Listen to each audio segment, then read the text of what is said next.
Бүгінгі дәрістің тақырыбы қазақ әдебиетінің оқыту әдістемесінің қысқаша тарихы. Тақырыптың негізгі сұрақтары, яғни жоспары. Қазан төңкерісіне дейінгі қазақ әдебиетінің оқыту тарихы әдістемесін. Екінші, Ыбырай Алтынсарин мектептері және оның ағарту саласындағы маңызы. Үшінші, 20 ғасыр басындағы ұлт зиялыларының білім саласына қосқан үлесі. Төртінші, кеңестік білім жүйесі және өзге тілді ұлттардың ана тілін меңгерудегі қарама-қайшылықтар. Біз бүгін сабағымызды бастамас бұрын мынандай екі бағаннан тұратын болжам және жаңа ақпарат деген кесте бойынша жұмыс жасаймыз. Болжам бұл тақырып бойынша бұрыннан не білемін, бұл туралы не білуіңіз керек екенін жазасыздар. Ал жаңа ақпаратты сабақ соңында толтырамыз.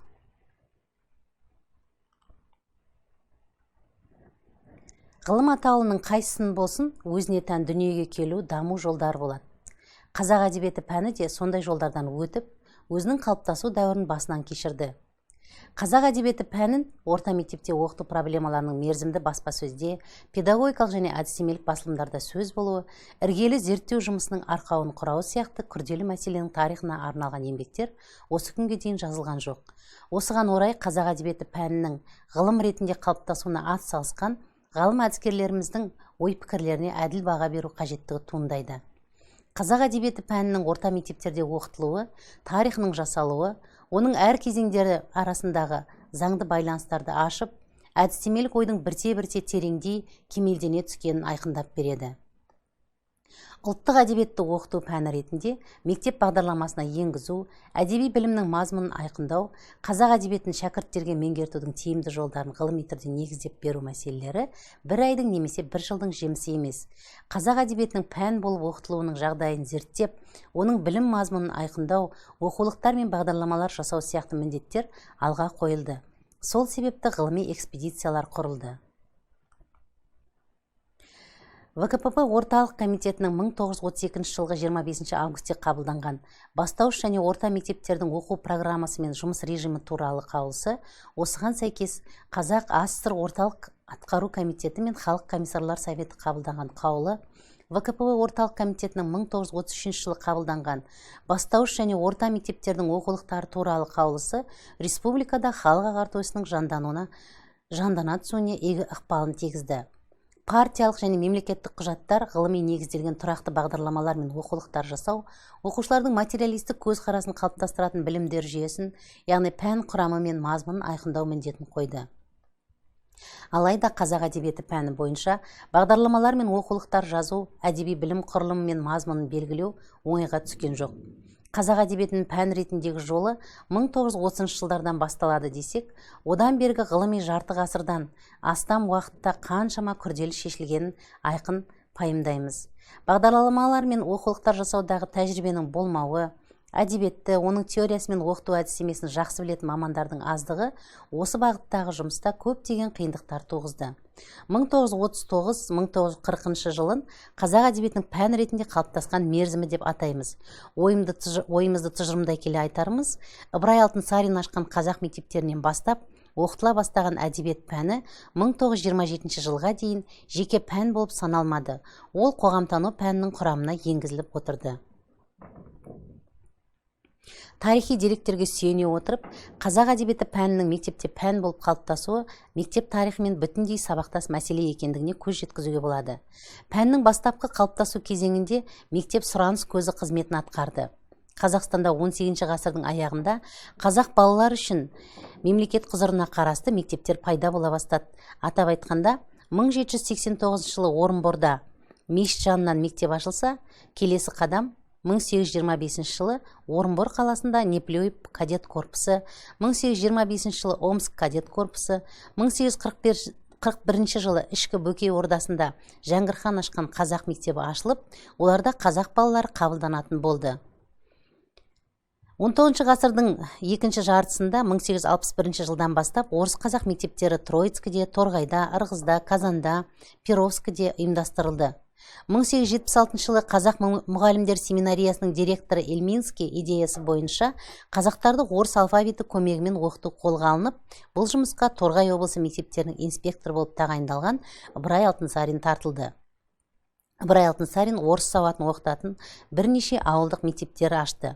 Жалпы 19 ғасырдың екінші жартысында, 20 ғасырдың бас кезінде Қазақстанда мектептің білім жүйесі мынадай еді. Орта оқу мектептері, ерлер мен әйелдер гимназиялары, жылдық училищелер, мұғалімдер семинариялары. Бастауыш оқу мектептері, қалалық училищелер, орыс қазақ және орыс түземдік мектептер мен училищелер, ауылдық болыстық мектептер, бастапқы сауаттылық беретін мектептер. Үшінші, кәсіби оқу мекемелері, мұғалімдер семинариялары мен мұғалімдер мектептері, ауыл шаруашылығы мектебі, фельдшерлік мектеп және қолөнер мектебі. Бұл мектептердің саны әрине көп емес еді. 1898 жылға қарай 730 бастауыш мектеп, оның ішінде 262 діни мектеп болған. Оларда бүкіл Қазақстан территориясындағы мектеп жасындағы балалардың барлық санының 93,9% қамтылған. Ал оның ішінде қазақ ұлты балаларын атап көрсетсе, бұл көрсеткіш ұлғая түседі дейді Төлеген Тәжібаев. Төлеген Тәжібаевтың зерттеулерінен бұл деректерді келтіру себебіміз, біріншіден қазақ балаларының саны ол мектептерде өте аз болғанын, екіншіден аталған мектептерде оқу орыс тілінде жүргізілгеніне және қазақ балаларының орысша бастапқы сауаттылыққа, яғни тілмаштық іске жарайтындай деңгейге бағытталып жүргізілетініне көңіл аудару еді. Оларда жалпы білім беру, соның ішінде математика, табиғаттану ілімдері қарастырылған. Бұл мектептерде орыс тілінде оқып жазу, арифметика дағдылары, діни оқу сияқты пәндер оқытылған. Оның оқу материалдық базасы нашар, қаржыландыру өте қанағаттанғысыз жағдайда болған. Ол оқыту деңгейінің тіпті нашарлығын 1882 жылы Түркістан өлкесіне халық училищелерінің бас инспекторы Забелиннің басқа ұлттарға білім беру ісінің дамуы мен нәтижесінің шектен тыс төмен сатыда тұрғанына менің көзім жетті деп жазғанына сипаттауға болады. Ал ішкі орда халық училищелерінің инспекторы Ливанов мектептерде оқу құралдарын жоқтығын жаза келіп, балалар орысша оқып жазуды өте нашар меңгергенін және толық сауаттылықты белгілі дәрежеде дамыту туралы бұл мектептерде сөз қозғау тіпті де мүмкін еместігін айтады. Міне, отар елдердегі халыққа білім берудің осындай жағдайында бодандық шектеушіліктің соншалықты саяси және рухани төзгісіз жағдайында қазақ балалары үшін қазақ тілінде алғашқы оқулық қазақ хрестоматиясы баспадан шығарып, оны мектеп тәжірибесіне енгізуі Ыбырай Алтынсарин тарапынан тарихи бастама болды. Бұл қазақ әдебиеті үлгілерін мектепте оқытудың алғашқы қадамы еді. Ыбырай Алтынсарин тұңғыш қазақ оқулығын неге хрестоматия түрінде жазуды таңдап алған деген сұрақ тууы мүмкін. 19 ғасырдың екінші жартысында Ресей педагогтары арасында пәнді оқытудың негізгі мақсаты мектептен алып шығатын ақпараттар беру емес, жалпы іскерлікті қалыптастыру. Атап айтқанда ойлау, сөйлеу, жұмыс қабілеті, тәртіптілік дағдыларын бірінші кезекке машықтандыру деген пікір үстем болды. Ол пікірді ұстанушылардың ой ниеті кейін тез ұмтылады, немесе өмірде тіптен пайдаланылмайды. Ал логикалық ойлау, жаңа жағдайларға тез бейімдей білу, сөйлеу және жазу, жұмыс істей білу іскерліктері барлық жерлерде керек болады. Олар әрқашан ұмыт болмайды деп түсінген. Сол себептен де мектепте жалпы дағдыларға айрықша мән беріліп, оқу құралдары негізінен хрестоматиялық сипатта жазылған болатын. 20 ғасырдың бас кезінде бастауыш училищелер үшін құрастырылған әдеби оқулықтардың хрестоматия түрде болғанын осындай үстем педагогикалық идеяның ықпалы деп түсінуге болады. Сонымен қатар бұл оқулық бастауыш оқу сатысына арналған еді. Ыбырай Алтынсарин Торғай, Ырғыз, Ақтөбе, Николаев уездерінде уездік 2 класстық мектептер ашады. Бұлардың кейінгі екеуінде тек қазақ балалар оқиды. Кейін Бөрте, Қарабұға, Обаған, Жетіғара, Қаратоғай болыстарында осындай мектептер 1881 жылы Омбы қаласынан қазақтың тұңғыш оқытушылар мектебі ашылған. Ыбырай Алтынсарин өзі ашқан жаңа мектептердің жұмысына дұрыс бағыт беріп, үнемі көмек көрсетіп отыратын рухани басшысы да болды. Өзінің бір хатында оларға, яғни мектеп жастарына, адамгершілік жағынан әсер етуге де бар күшімді салып отырмын деп жазды Ыбырай. Алтынсарин өзінің ағартушылық идеяларын халыққа кеңінен жеткізу мақсатымен жаңа мектептерді қаншама көп ашқанымен бүкіл қазақ балаларын толық қамти алмайтынына көзі жетіп, жаңа оқулықсыз бұл мектептерде де күткен нәтижелерге қол жетпейтінін байқады. Олар үшін ендігі жерде оқулық жасауға кірісіп, 1876-1879 жылдары бұл мақсатына да жетіп, 1879 жылы Орынборда «Қырғыз хрестоматиясы» атты оқулық жазып, баспадан шығарады. Қазақтың алғашқы оқулығы шыққан қарсаңда Қазақстанда қазақ тілінде оқулықтың болмағанынан Ыбырай Алтынсариннің өз жазғанын да хабардар етеді. Қазақ халқының сауатсыздығынан, қазақ тілінде басылған бірде-бір кітаптың жоқтығынан, оқу орындарының мұғалімдері қазақ балаларын оқытқанда амалсыздан қазақ тілінің орнына татар тілін пайдаланып жүр. Сондықтан шәкірттерге амалсыздан татар тілінен ешқандай кемдігі жоқ ана тілін тастап, татар тілін үйренуге тура келеді. Екінші жағынан татардың кітап тілі араб, парсы сөздеріне толған. Сол себепті ол сауатсыз қазақтарға түсініксіз. Бұл тілде басылып шыққан кітаптардың бәрі де тек дін туралы жазылған кітаптар. Сондықтан олар осы жағынан алып қарағанда дүниелі мақсаттарды көздейтін орыс қазақ мектептерінде пайдалану үшін қолайсыз деп жазды ол. Ұлы ағартушының халқының сауатсыздығы үшін күйзеле отырып перзенттік сезімінен туған, үлкен өкінішпен айтылған бұл сөз оның оқулық жазуына түрткі болған еді. Мұндағы мақсаты туралы ол тағы да былай деп жазды. Бұл кітапты құрастырғанда мен біріншіден осы біздің ана тілімізде тұңғыш рет шыққалы отырған жалғыз кітаптың орыс қазақ мектептерінде тәрбиеленіп жүрген қазақ балаларына оқу кітабы болу жағын, сонымен қатар жалпы халықтың оқуына жарайтын кітап болу жағын көздедім. Хрестоматия орыс әрпімен басылып шықты. Ол туралы. Бұл шығарған кітабымыз көздеген мақсатпен сәйкес болып, орыстың ғылыми кітаптарын пайдалана білуге тікелей жол салып беру үшін, және сол орыс кітаптарына мағынасы жағынан да, әрпі жағынан да қайшы келмеуін көздеп, орыс әрпімен бастырғанда қолайлы деп таптық, деп жазды автордың өзі. Ыбырай Алтынсариннің қазақ әдебиеті үлгілерін енгізіп алғаш жазған қазақ оқулығының дүниеге келу себебінің өзі, біріншіден қазақ балалары үшін оның өзі ашып ұйымдастырған мектептердің қажеттілігінен, сұранысынан туған еді. Алтынсаринге дейін әдеби мазмұндағы қазақ оқулығы былай тұрсын, таза қазақ тілінде оқытатын мектептің де болмағанын жоғарыда келтірген едік. Ондағы мақсат қазақша әдеби оқулық жазуға қоғамдық сұраныстың болмағанын дәйектеу еді. Ендігі жерде Алтынсарин екі бірдей маңызды, қажетті тарихи бастама жасады.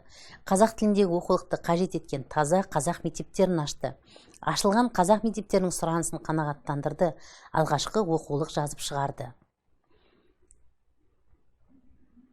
Мазмұны балалардың білімін көтеретін, тақырыбы оларды қызықтыратын кітаптарды асықпай, бірақ алған бағыттан қайтпай, қазақ өз тілінде шығара беру керек деп жазды Алтынсарин. Қазақ хрестоматиясы қазақ әдебиеті пәнінің атасы, әдебиет оқулығын жасаудағы алғашқы тәжірибе деп бағаланады. Басталған іс үзіліп қалмай, Ыбырай оқулығы үлгісінде қазақ тілінде әдеби мазмұндағы оқулықтардың шығып, бүгінгі кәсіби педагогикалық сападағы әдебиет пәніне ұласуымен ұштасты. Қазақ хрестоматиясы кейін біраз қысқартылып, 1889, 96, 99 жылдары Мақтуба деген атпен араб алфавитімен басылды. Мақтуба арабша хаттар деген мағынада 1906 жылы Васильев редакциясымен едәуір толықтырылып, орыс алфавитімен қайта жарияланды. Кітаптың құрылымы жөнінде сөз басында Ыбырай Алтынсарин былай деп жазды. Бұл басылып отырған бірінші кітаптағы мақалалар мынадай тақырыптарға бөлінеді.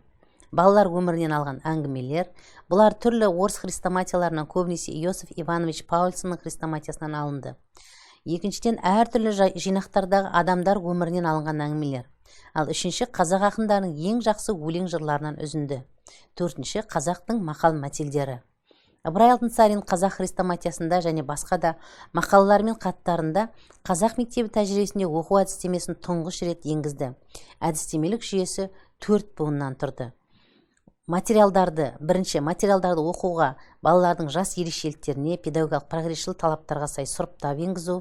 Екінші, материалдың орналасу, берілу тәртібі оның тәрбиелік, өнегелік мәндерінен тууы керек, және ол оқушыларға оқыту әдістемесін алғашқы болып сөз етеді. Оқушының материалды меңгеруде көңіл аударатын мәселелері. Төртінші, оқытушының әрекеттері. Әрине, Алтынсарин әдістеме туралы айтқанда, белгілі бір оқу бағдарламасына сүйенді деп айта алмайсыз. Ол кезде оқулық мазмұны мен оқытудың мақсат мазмұнын айқындайтын бағдарлама жоқ еді. Алтынсарин мәселені бағдарлама жасаудан емес, хрестоматия құраудан бастады. Және оның хрестоматиясы ауыз әдебиетінің белгілі ақын өлеңдерінің әлемдік әдебиет үлгілерінен құрастырылған. Сонымен бірге өзіне дейінгі хрестоматия жасаудың классикалық тәжірибесін меңгеріп барып құрастырған оқулық құралы болды. Қазақ педагогикасы, қазақ оқу әдістемесі қазақ оқулығының бастапқы тәжірибесі болды. Абай келесі Ыбырай Алтынсариннің ізіменен халықтық ауыз екі мектептен, қазақ хрестоматиясынан бастап оқулық түрінде заттанып, білім мазмұнының құрамдас бөлігі ретінде мектептердегі көркем әдебиет туындыларына аударма еңбектерге енгізіле бастады. Алтынсариннен бастаған қазақ педагогикасының желісіндегі ірі тұлға ұлы Абай еді. Абайдың ағартушылық ойлары туралы Төлеген Тәжібаев, ол не туралы жазса да, әрдайым халық ағарту жөнінде, халыққа өнегелі тәрбие беру жөнінде айтады деп тұжырымдаса, ал көрнекті педагог Сембаев, Абай қара сөздері арнайы педагогикалық еңбек болғанымен, оның дидактикалық үрдістер негіздері бар екендігіне назар аударады. Абай оқу процесін ұйымдастырудың тиімді дидактикалық принциптерін ұсынды. Онда өтілетін материалдарды біртіндеп күрделендіру, белгілі нәрседен белгісізге көшу, көрнекті құралдарды және құрғақ жаттау емес, өздігімен ойлануға, түсінуге септігі тиетін нанымды дәлелдерді пайдалану сияқты күрделі ұсыныстары бар деп жазды. Оқу пәндерінің жетекші пәндік критерийлерінің бірі, оның білім мазмұнының тәрбиелік, өнегелік мәні болса, қазақ әдебиеті пәнінің білім мазмұнының негізгі құрамдас бөлігі ауыз әдебиеті, өзінің тәрбиелік, өнегелік мазмұнымен пәндік сипаттаудың осы негізгі элементтерін бойына сіңірген. Бұл тұрғыдан алғанда, пәндік бастаудың бір саласы ауыз әдебиеті отаншылдық, перзенттік сезімге үндеумен, дүниетанымдық мазмұнымен, ғасырлар бойында ұрпақтан ұрпаққа рухани қазынаны жеткізген тарихи шежірелік білімімен ауыз екі мектеп қызметін атқарып келді. Бүгінгі ғылым оны халық педагогикасы деп атап, дербес ғылым саласы ретінде дәйекті зерттеп, Жарықбаев, Қалиев сияқты ғалымдар ауыз әдебиетінің ұлттық педагогиканың бір құралы болғанын танып отыр. Міне сол әдебиет халықтық ауыз екі мектептен Ыбырай Алтынсариннің қазақ хрестоматиясынан бастап, оқулық түрінде заттанып, білім мазмұнының құрамдас бөлігі ретінде мектептердегі көркем әдебиет туындыларына аударма еңбектерге енгізіле бастады. Бұл процесс 20 ғасырдың бас кезінде Қазақстанда демократиялық ағартушылық қозғалыстың даму қарсаңында біршама қарқынды жүрді. Сол кездегі баспадан шыққан оқулықтардың екі бағытта болғаны байқалады. Бірінші бағыттағысы төтенше оқу мектептеріне арналған оқулықтар еді. Нұрбайұлы қазақша әліппе, Закарияұлы қазақ әліппесі, Малдыбаев қазақша жаңа әліппе. Бұл оқулықтар мұсылмандық, имандылық сипатта болды. Ал енді екінші бағыттағысы Ыбырай Алтынсариннің қазақ хрестоматиясы үлгісін ұстанған оқулықтар еді. Спандияр Көбеевтің үлгі тәржіме 1910 жылы Крылов мысалдарының қазақша аудармасы, Алмасов, Мендешев, Бейсенбаев ауылдық мектептерге арнап орыс мектептері хрестоматияларын аударып бастырады. Соның ішінде Ронгинскийдің жинаған әдеби материалдарының қазақша аудармасы да болған. Ильминскийдің жүйесі бойынша қабылданған 1870 жылғы халық ағарту министрлігінің ұлттық мектептер туралы бірінші заңы бойынша барлық ұлттық мектептер орыс емес, ұлт балаларының орыс тілін меңгеру дәрежесіне қарай 3 категорияға бөлінеді. Бірінші категория мектептерінде орыс тілін меңгергенше алғашқы жылы орыс әрпімен басылған оқулықтар бойынша ана тілінде оқуға рұқсат етілді. Екінші категория мектептерінде оқу орыс тілінде жүргізілді, алайда ондағы мұғалімдер жергілікті ұлттардың тілін білуге міндетті болды. Ана тілін орыс тілін меңгергенге дейін ауыз екі түсіндіру үшін ғана қолдануға рұқсат етілді. Үшінші категориядағы мектептерде оқу тек орыс тілінде ғана жүргізілді. Ана тілін қолдануға рұқсат етілмеді. Ұлттық мектептерді орыстандыру саясаты үздіксіз күшейтіліп отырды. Бұрынғы ережедегі ауылдық бастауыш мектептердің алғашқы 2 жылында ғана ана тіліндегі оқулық бойынша оқытуға немесе оны ауызша түсіндіруге ғана қолдануға рұқсат етілді. Төңкеріске дейінгі орыс қазақ мектептері әртүрлі типті болды, және олардағы оқу мерзімдері де бөлекше болды. Әр округтарға Астрахан губерниясы, далалық генерал-губернаторлық, Түркістан генерал-губернаторлық, тағы да басқа округтер. Орыс қазақ мектептері үшін әртүрлі өзінде ерекше ережелер болды. Орыс қазақ мектептерінде тек Ресейдегі баспадан шыққан оқулықтарды ғана пайдалануға болатын еді. Олардың ішінде негізінен әдеби материалдар орыс әдебиетінен аударылған аудармалар және қазақ әдеби мұраларының үлгілерінен құрастырылған оқулықтар болды. Мысалы, Ыбырай Алтынсариннің қырғыздарды орыс тіліне үйретудегі бастапқы жетекші құрал қазақ хрестоматиясы қазақ тілінде басылды.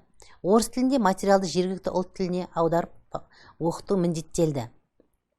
Алектровтың русско-киргизская азбукасы, Васильевтің буквар для киргиз деп аталатын оқулықтар пайдаланылды. Кейбір мектептер Ушинский, Толстойдың, Бображовкийдің Вахтеровтың, Тихомировтың осы тектес оқулық құралдары жарық көрді. Онда негізінен әдеби материалдар жинақталған. Сонымен бірге 20 ғасырдың бас кезінде Қазақстанда қазақ балалары үшін 2-3 жылдық ауылдық мектептер, 1 класстық 4 жыл оқитын орыс-қазақ мектептері, 6 жыл оқитын 2 класстық орыс-қазақ училищелері ашылды. Ал оларды оқулықтармен және оқушылармен қамтамасыз ету де қиындай түседі. Осы кезде мектеп инспекторлығы жұмысында 2 ғана қазақ болды. Олар Алтынсарин 1876 жылы және Балғынбаев 1906 жылы болды. Дәстүрлі мұсылман мектептерінен басқа 20 ғасырдың бас кезінде Қазақстанда татар жазушысы Гаспринскийдің негізін салған үлгідегі жадид мектептер ашыла бастады. Түркістан, Ақтөбе, Жаркент, Верный, Қазақ, тағы басқа қалалардағы бұл мектептердің дәстүрлі ескі тәсілдік мұсылман мектебінен айырмасы, мұнда мұсылман іліммен бірге жалпы білім беру көзделді. Мәселен, Мамановтар мен Тұрысбековтардың жаңа әдістік мектебінің оқу жоспарында дін сабақтарының 5 түрі, жалпы білім беретін пәндердің 8 түрі болған.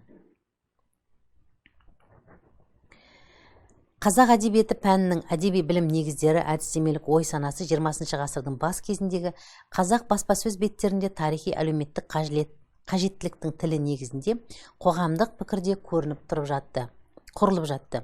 Айқап журналы, қазақ газеттері ағартушылықтың идеялар көрігі болды. Мәселен, Айқап журналы оқулықтар, өлең кітаптары, қазақ тілінің тазалығы, басылып шыққан халық ауыз әдебиеті жинақтары туралы рецензия, сын мақалаларды көптеп жариялады. Бұның өзі әдеби теориялық ой-пікір қалыптастыруда жетекші ұстаным болды. Журналдың айрықша көңіл аударған мәселелерінің бірі қазақ тіліндегі оқулықтарға талап-тілектің күшейтілуі еді.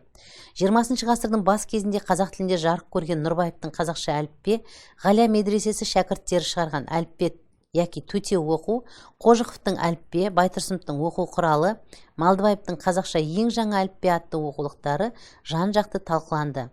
Оқулықтардың педагогикалық сипатын балаларға түсінікті жазылу тұрғысынан бағаланды. Тек қана таза қазақ тілінде талап етілді. Ыбырай Алтынсариннің қазақ хрестоматиясын үлгіге ұстана отырып, олар прогресшіл, озық, әлемдік, сыншылдық, ғылымдық ой-пікірмен сабақтасып жатты. Жалпы қазақ мәдениетінің даму тарихындағы сияқты қазақ әдебиеті әңгімесінің бастаулардың қалыптасуына 20 ғасырдың бас кезінде елеулі қызмет атқарған ағайынды Каримов баспаханасында осыған ұқсас үндес оқу құралдары жарық көрді. Мәселен, 1913-1914 жылдары сол Қазан қаласындағы ағайынды Каримов баспаханасынан көптеген педагогикалық жарияланымдар шықты. Соның ішінде Омар Қарашевтың Бала тұлпар, Аға тұлпар, Иманғали Бейсенұлының әдебиет өрнегі, Тайыр Жомартбаевтың Балаларға жеміс, Кенжеғали Абдоллалы Сырғалының Қазақ балаларына жәрдем, Ахмет Байтұрсыновтың әліппе, тағы да басқа жазған оқулықтар болған. Енді бүгінгі дәріс бойынша жинақтаған жаңа ақпаратыңызды, бұл туралы не білдім, қандай маңызды сәттерді мен енді анықтадым деп өзіңіздің ойыңызды қортасыз. Осымен дәрісіміз аяқталды. Қош, сау болыңыздар.